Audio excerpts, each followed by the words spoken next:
Pendant des années, j'ai cru que les problèmes s'installaient lentement. Mais le mois dernier, j'ai appris qu'ils peuvent surgir en un instant lorsque nos proches décident que nos limites n'ont plus d'importance. Je m'appelle Gloria Bennett et ma vie a basculé à cause d'un dîner chez une famille à Tulsa, dans l'Oklahoma. Un dîner auquel je n'aurais jamais dû assister.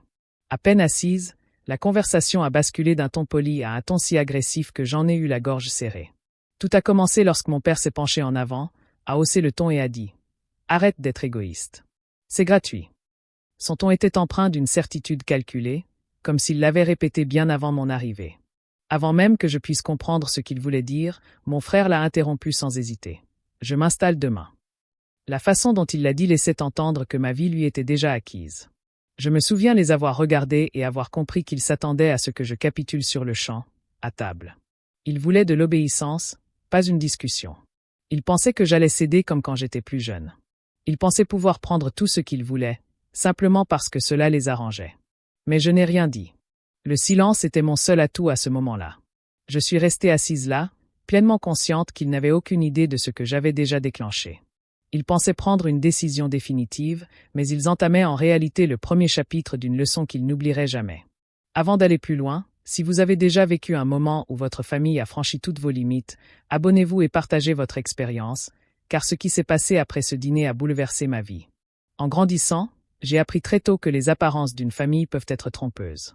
Mes premiers souvenirs sont liés à des moments où mes parents prétendaient être débordés, à la maison comme au travail. Ces mots ont servi d'explication à mon placement chez ma tante Marion avant même que je sois en âge de poser des questions. Ils disaient que la maison était pleine à craquer, qu'il n'y avait pas de place et que leurs horaires les obligeaient à s'absenter plus souvent qu'ils ne le souhaitaient.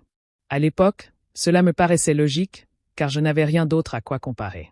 J'ai donc accepté l'idée que vivre avec Marion était temporaire et, d'une certaine manière, normal. En grandissant, la vérité m'a frappé de plein fouet. Mes parents me rendaient rarement visite, et lorsqu'ils le faisaient, leur attention se portait ailleurs, comme si j'étais une invitée plutôt que leur fille. Pendant ce temps, mon frère Calvin restait avec eux, acceptant toute leur attention avec une facilité qui m'a permis de comprendre la véritable raison de leur décision. Ce n'était jamais une question d'espace ou de travail. C'était une question de préférence. Ils le voulaient près d'eux parce qu'il était l'enfant en qui ils avaient investi, celui qui, selon eux, méritait leur énergie et leur présence. J'étais tout simplement plus facile à envoyer ailleurs. Le plus étrange, c'est que vivre avec Marion n'a jamais été un fardeau. Elle a comblé le vide laissé par mes parents sans hésiter. Marion travaillait de longues heures, mais trouvait toujours du temps pour moi, ce qui rendait sa maison stable et rassurante. Elle me rappelait de faire mes devoirs, m'aidait à préparer mes déjeuners pour l'école et m'écoutait attentivement quand j'essayais d'expliquer quelque chose d'important pour moi. Son attention était sincère et désintéressée. Grâce à elle, mon enfance a bénéficié d'une certaine stabilité, même si elle venait d'une source inattendue.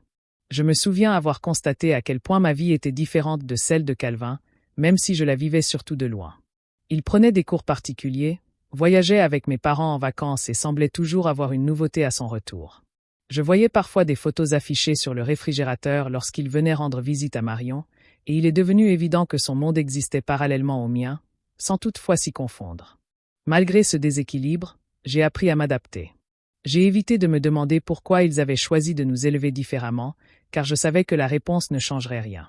Marion a assumé ce rôle parental sans rien attendre en retour, et j'ai appris à être reconnaissante de la stabilité qu'elle m'offrait. La distance entre mes parents et moi est devenue une fatalité, même lorsque leur choix me blessait profondément. Au fil des années, j'ai senti se développer en moi une force tranquille. Marion m'encourageait à me concentrer sur mes études et me rappelait que les efforts ouvriraient des portes, même lorsque les circonstances semblaient injustes. Ces leçons ont façonné mon enfance plus que tout ce que mes parents ont pu faire. J'ai grandi en comprenant que l'amour ne vient pas toujours de ceux qu'on attend de lui. Cette période de ma vie est devenue le calme auquel je me suis accroché sans même m'en rendre compte. Je pensais que l'équilibre trouvé auprès de Marion durerait bien plus longtemps et que cette distance tranquille entre mes parents et moi m'aiderait à éviter les conflits majeurs. Pendant un temps, ce fut le cas. Rien de dramatique ne s'est produit, et je me suis installé dans un rythme si rassurant que j'aurais pu l'imaginer éternel. J'ignorais tout de la tempête qui allait suivre, et de la rapidité avec laquelle ce havre de paix allait s'effondrer. Ce jour-là, tout a basculé en un instant. J'ai reçu un courriel m'annonçant que j'avais obtenu une bourse complète pour le programme de design de l'université dont j'avais toujours rêvé. C'était comme si une porte s'ouvrait inopinément devant moi, la confirmation que les années que Marion avait passées à m'élever n'avaient jamais été vaines. Je suis descendue en courant à la cuisine, bien décidée à la serrer dans mes bras dès qu'elle franchirait la porte, car je savais qu'elle serait la première à se réjouir avec moi. Mais cette joie fut de courte durée. Quelques jours plus tard, mon téléphone vibra. L'hôpital m'annonçait que Marian avait eu un accident de voiture en rentrant. Je me suis précipitée sur place, mais je n'ai pas pu la voir une dernière fois. Les obsèques eurent lieu quelques jours plus tard. Debout près de sa photo, j'avais l'impression que le monde avait perdu son seul point d'ancrage. J-N-A-I-V-U and I Maman and I Papa and I Calvin. Ils m'ont seulement envoyé un message rapide, et je me suis dit qu'ils étaient peut-être occupés ou qu'ils avaient une raison particulière, mais au fond de moi, je savais bien que non.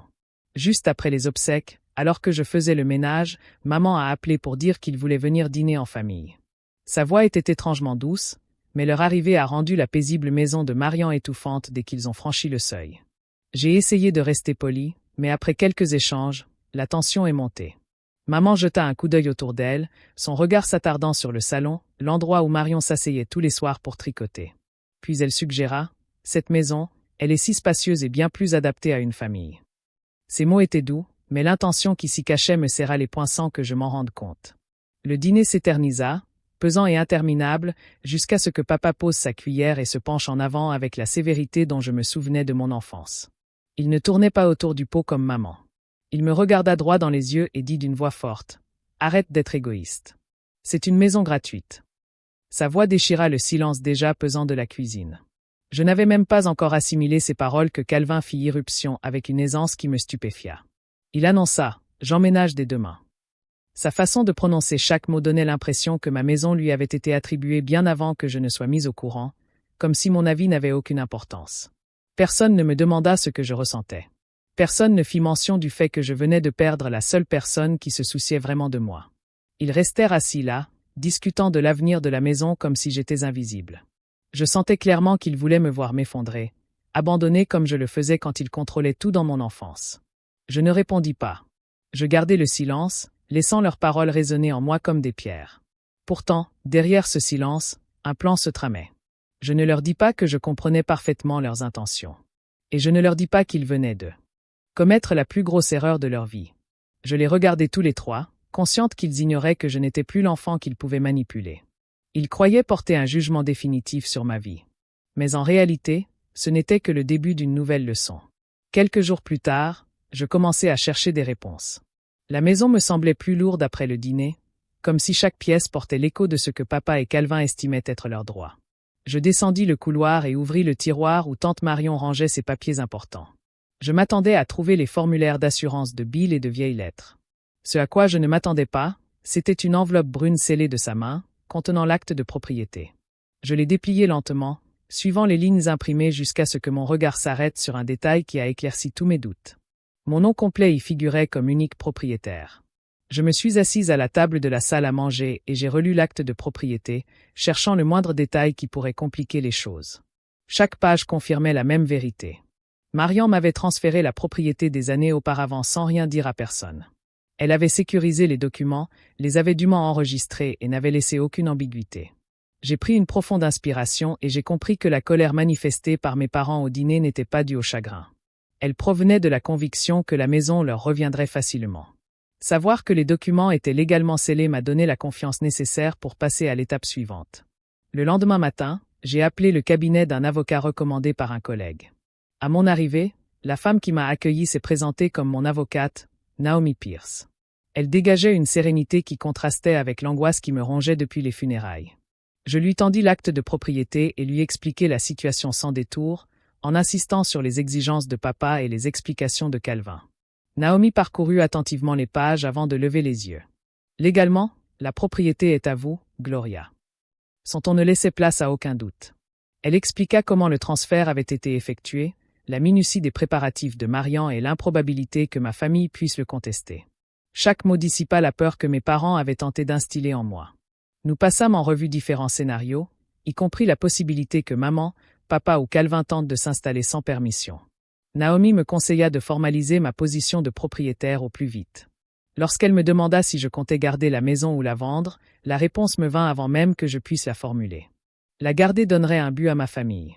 La vendre fermerait toutes les portes qu'ils espéraient ouvrir. Pour la première fois depuis le dîner, je me sentais maîtresse de la situation. J'ai commencé à chercher des acheteurs potentiels. Plus tard dans l'après-midi, un collègue m'a mis en contact avec un investisseur local nommé Marcus Layton, qui recherchait justement une propriété résidentielle dans le secteur. Marcus m'a rencontré à la maison le lendemain. Il a visité chaque pièce avec l'attention soutenue de quelqu'un qui comprenait la valeur d'un bien au-delà des apparences. De retour dans le salon, il s'est renseigné sur l'histoire de la propriété. Je lui ai dit seulement l'essentiel, mentionnant qu'elle avait appartenu à ma tante Marion et que j'envisageais de la vendre.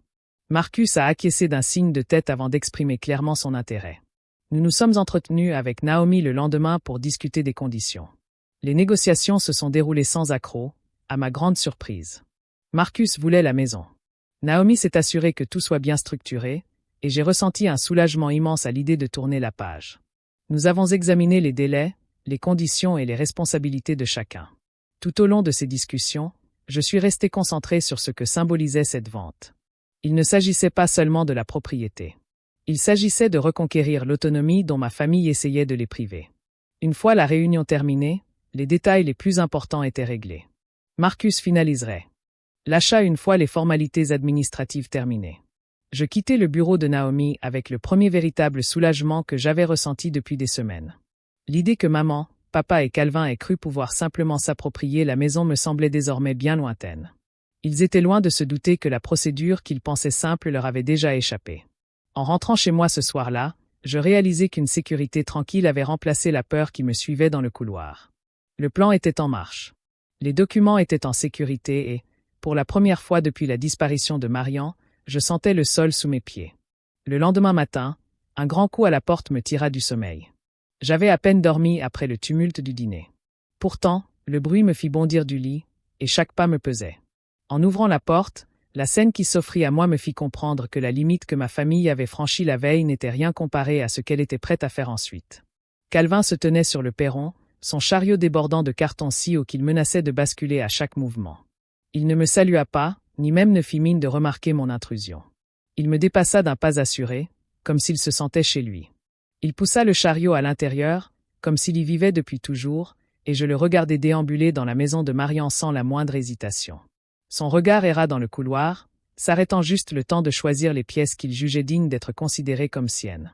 Il ouvrit les portes sans demander la permission, inspecta les placards et déplaça les objets ayant appartenu à Marion comme s'il l'entravait. Je m'arrêtai près de l'escalier et le vis balayer d'un revers de main le caractère sacré de cet espace qu'elle avait aménagé. Mes parents arrivèrent peu après, avec l'assurance de ceux qui inspectent une propriété et estiment avoir le droit de l'évaluer. Ma mère commenta l'éclairage et la disposition des meubles, comme si elle avait toute l'attitude pour tout changer. Papa arpentait les pièces avec le même regard accusateur qu'il avait durant mon enfance, lorsqu'il voulait me faire comprendre que quelque chose ne m'appartenait plus. Ils n'ont demandé la permission d'entrer nulle part, et n'ont manifesté aucune conscience du chagrin qui persistait en moi après la disparition de Marian. Calvin s'est arrêté sur le seuil d'une des plus grandes pièces. Il a jeté un coup d'œil par-dessus son épaule, l'air à la fois satisfait et certain, puis a déclaré « Cette pièce sera à moi ». Son ton laissait entendre que la décision était irrévocable, qu'aucune discussion n'était nécessaire et que toute résistance, même imaginable, serait balayée d'un revers de main. Ces mots résonnaient dans le couloir, brisant mes efforts pour garder mon calme. Maman continuait d'explorer la maison en murmurant d'approbation, désignant de temps à autre les étagères qu'elle voulait enlever ou les endroits qu'elle jugeait perfectibles. Papa a demandé à Calvin s'il avait besoin d'aide pour porter les meubles les plus lourds qu'il avait laissés dehors. Aucun des deux ne s'est eu assez longtemps pour remarquer que je n'avais pas dit un mot depuis leur arrivée. Ils erraient dans la maison comme s'ils réclamaient quelque chose qui leur avait été injustement refusé, ignorant la vérité légale que je connaissais déjà. Leurs gestes gagnaient en assurance au fil des minutes. Calvin déballa un carton sur la table de la salle à manger et posa ses affaires là où Marion rangeait autrefois ses livres de cuisine. Maman ouvrit les placards et réorganisa le plan de travail comme pour préparer l'espace à une nouvelle routine domestique. Papa inspecta le garage, marmonnant à propos du rangement et du stationnement. Chaque action renforçait le message qu'ils avaient transmis au dîner. Ils me considéraient comme un obstacle dans ma propre maison, plutôt que comme la personne légalement responsable. Je restais silencieuse, les laissant s'enfoncer dans une réalité qui allait bientôt s'effondrer sous leurs pieds. Mon silence n'était pas une capitulation, mais une stratégie, et les observer m'apporta une clarté inattendue. Maman annonça qu'ils emménageraient dans les jours suivants, d'un ton assuré qui laissait entendre qu'elle était déjà en train d'organiser les choses. Papa acquiesça et exposa ce qu'il jugeait nécessaire de faire en premier. Calvin continuait d'arpenter la maison, transportant d'autres cartons depuis le porche sans se demander s'il avait franchi une limite. Lorsqu'ils quittèrent la maison, elle ne ressemblait plus au sanctuaire que Marion avait créé. Pourtant, malgré ce malaise, je sentais un changement s'opérer en moi. Leurs agissements confirmaient ce que je soupçonnais déjà. Ils interprétaient mon silence comme une faiblesse. Ils ignoraient que chaque supposition imprudente les rapprochait du moment que j'avais commencé à préparer. Plus tard dans la semaine, je leur ai demandé de venir. Mon message était bref, et aucun des deux ne s'est interrogé sur les raisons de notre présence.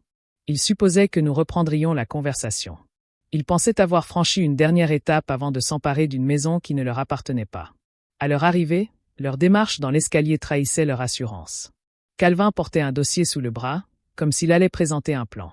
Tandis que mes parents se déplaçaient avec l'aisance assurée de ceux qui s'apprêtent à finaliser un déménagement, ils franchirent le seuil, s'attendant à trouver la maison dans le même état qu'auparavant, prête à accueillir la suite des préparatifs. Au lieu de cela, leur attention se porta sur le salon, où un homme attendait, le visage impassible, les mains jointes. Cet homme était Marcus Layton, l'acheteur que j'avais rencontré quelques jours plus tôt, et il restait exactement à l'endroit où je le lui avais indiqué, hochant poliment la tête à l'entrée de ma famille. Ma mère hésita, ses yeux se plissant d'abord tandis que son regard oscillait entre Marcus et moi, cherchant à comprendre une situation qui ne correspondait pas à ses attentes. Mon père s'avança dans la pièce, balayant Marcus du regard avec une suspicion manifeste. Calvin s'arrêta près du couloir, serrant un peu plus fort le dossier tout en s'efforçant de conserver l'assurance qu'il avait affichée auparavant. Aucun des deux ne dit un mot dans un premier temps, et le silence fut suffisamment long pour que Marcus me jette un coup d'œil, comme pour confirmer que je souhaitais toujours qu'ils prennent les devants. Il s'avança et s'adressa à eux d'une voix claire et posée, se présentant avant d'expliquer la raison de sa présence. Il leur annonça qu'il avait récemment acheté la propriété et qu'il était là pour prendre des mesures à l'intérieur. La mâchoire de maman se crispa au mot « acheter », tandis que Calvin se raidissait, luttant pour garder son calme. La réaction de papa fut la plus rapide. D'un geste brusque, il se tourna vers moi et exigea « Tu as vendu ça dans notre dos ». Sa voix monta d'un ton agressif, vibrant de méfiance, d'irritation et de cette autorité sur laquelle il s'était appuyé durant toute mon enfance. Ce ton aurait pu me paralyser autrefois, mais me trouver chez Marian, le titre de propriété déjà transféré, me permit de le regarder droit dans les yeux sans crainte. Je répondis avec un calme naturel, reconnaissant que la décision m'appartenait et que j'étais parfaitement en droit de la prendre. Naomi, mon avocate, avait préparé tous les documents correctement, et je gardais cette certitude en tête tandis que je poursuivais mon discours. La confusion de Calvin s'accentua. Sa confiance s'évapora.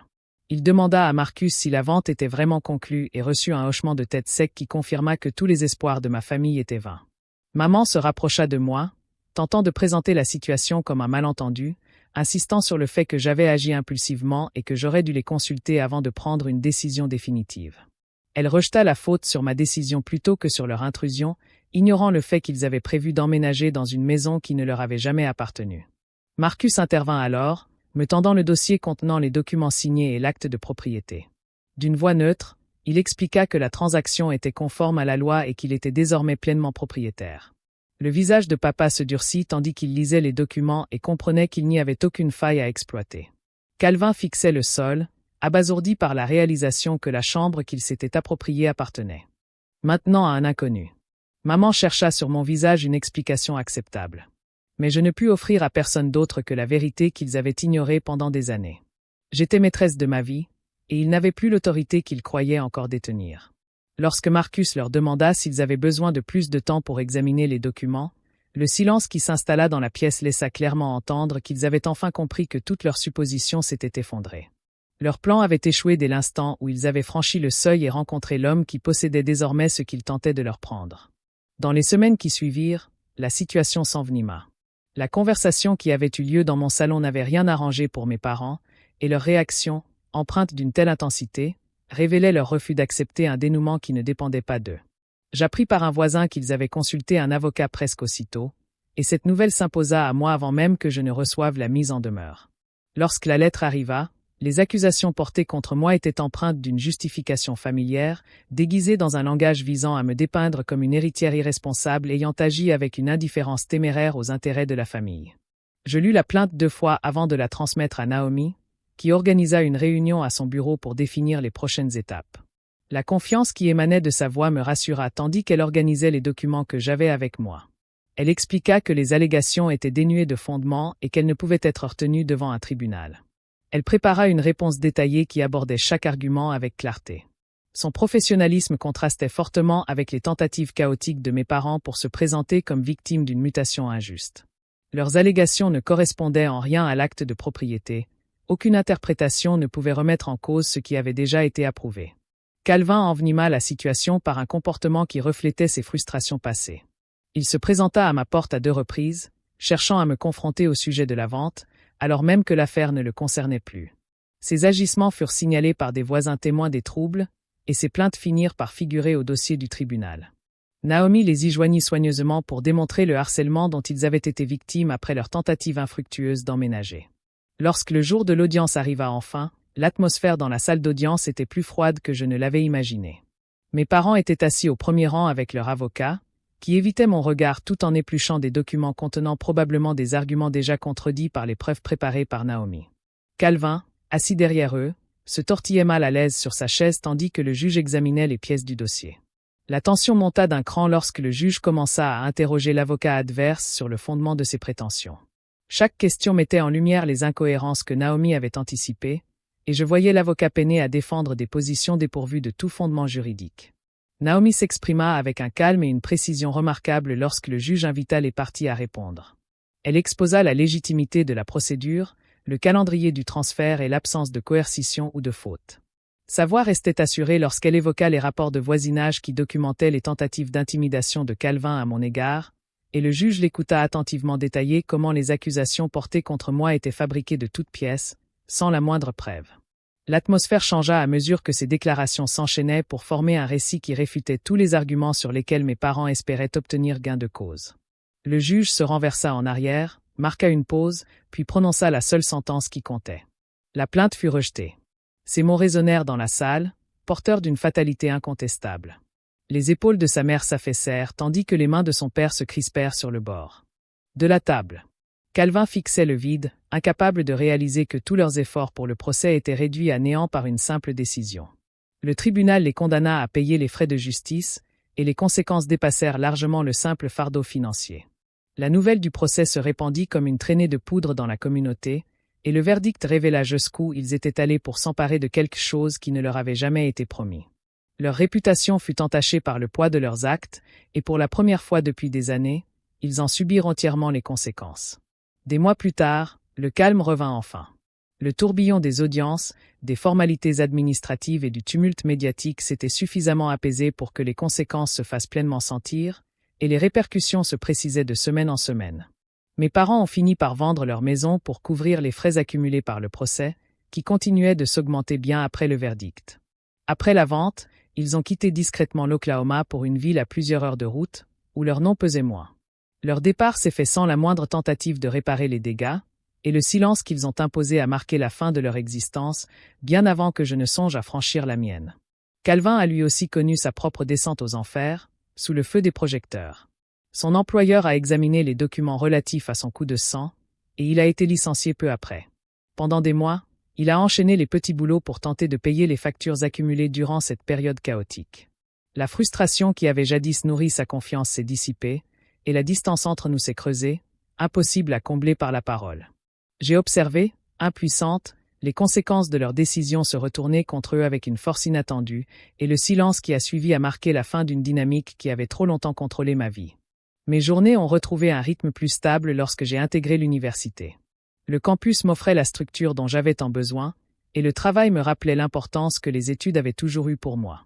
Je passais mes soirées à étudier dans le même coin de la bibliothèque, reconnaissante de la paix qui entourait cette routine que je m'étais instaurée. Pour la première fois depuis des années, mon avenir m'appartenait entièrement. La maison où je vivais semblait plus légère, et les pièces ne résonnaient plus des disputes ni des attentes exigeant ma soumission. La vie avançait à un rythme qui me permettait de respirer sans attendre le prochain conflit. Les leçons que j'ai tirées de tout ce qui s'est passé sont restées gravées en moi. Les limites personnelles existent pour une raison, même lorsque ceux qui les franchissent sont de votre famille. Et protéger ce qui vous appartient ne fait pas de vous une personne ingrate ou cruelle. Les droits légaux sont essentiels lorsque les émotions déforment la vérité. Et savoir défendre ces droits peut rétablir l'équilibre des pouvoirs et vous permettre de retrouver votre estime de soi. J'ai appris que le silence n'est pas une faiblesse lorsqu'il sert à refuser la manipulation et que parfois, choisir de s'affirmer est le seul moyen de briser un cycle. Merci d'avoir écouté mon histoire. Votre temps m'est précieux et j'espère que vous avez trouvé du réconfort dans ce récit. Si un passage vous a rappelé des expériences personnelles, je vous encourage à partager vos réflexions afin que d'autres se sentent moins seuls. Votre témoignage pourrait apporter du réconfort à ceux qui en ont besoin.